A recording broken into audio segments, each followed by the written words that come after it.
the word pike, and I always wondered about it. So I'm going to read you the definition of the pike, of piking, and this is the process of piking. So it's a verb and it's a noun as well. So this is someone who is explaining how he pikes this road.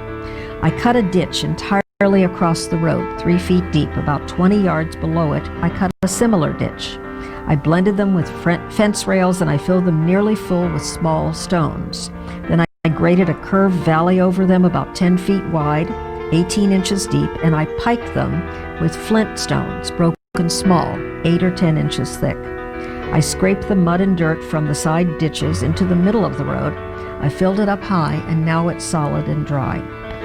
I made and I piked a viaduct to carry the water across the road and into a ditch cut into the adjacent field. The entire bottom is now a beautiful, solid, smooth road. As the Rockville Pike was well known to Indians who were traveling through here as early as the 1500s, and they were mostly going from upstate New York to western North Carolina, and this was on the route right along that ridge. And when European settlers started coming into the area by the 1690s or so, the path was already there. They started using the same paths. And that's the way that they came from the tidewater into the frontier. We were the frontier. They brought their slaves with them. They brought their families with them. They intended to settle here. So by the 1690s, you do have people living in this area. We're fortunate to have the slides that Dick Hoseppi and Air of Rockville took in 1957, which shows the Rockville Pike being widened to 4 lanes. We know that's the same year that what we now know as Interstate 270 opened, so you can see the...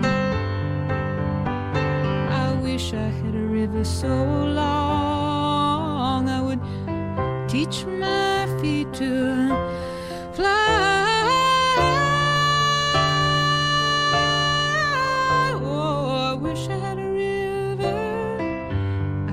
Skate away on. I made my baby cry. It dates to 1926. The bank was actually started in 1919, but the building, which sits with Rockville Pike on the right-hand side and the old road to Georgetown on this side, on the apex that marks the middle of town, moved when Metro came to town and they wanted to put an elevator in.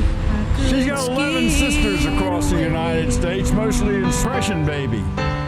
Farms were failing, people were losing their homes, they couldn't pay their taxes, and the women got together and formed a co-op to sell their goods, both what they grew and what they could make at home, and they were successful. They burnt their mortgage within 2 years, and they've been doing fine ever since. The building dates to 1932, and the ladies have been doing business. I would teach my feet to fly.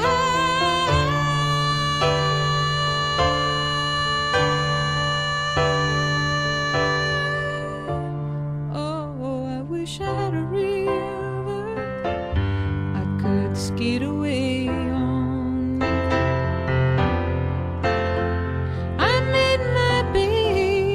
Say goodbye.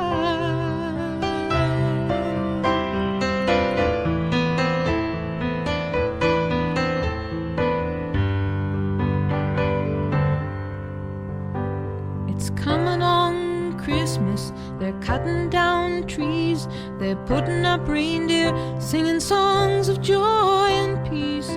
I wish I had a river I could skate away.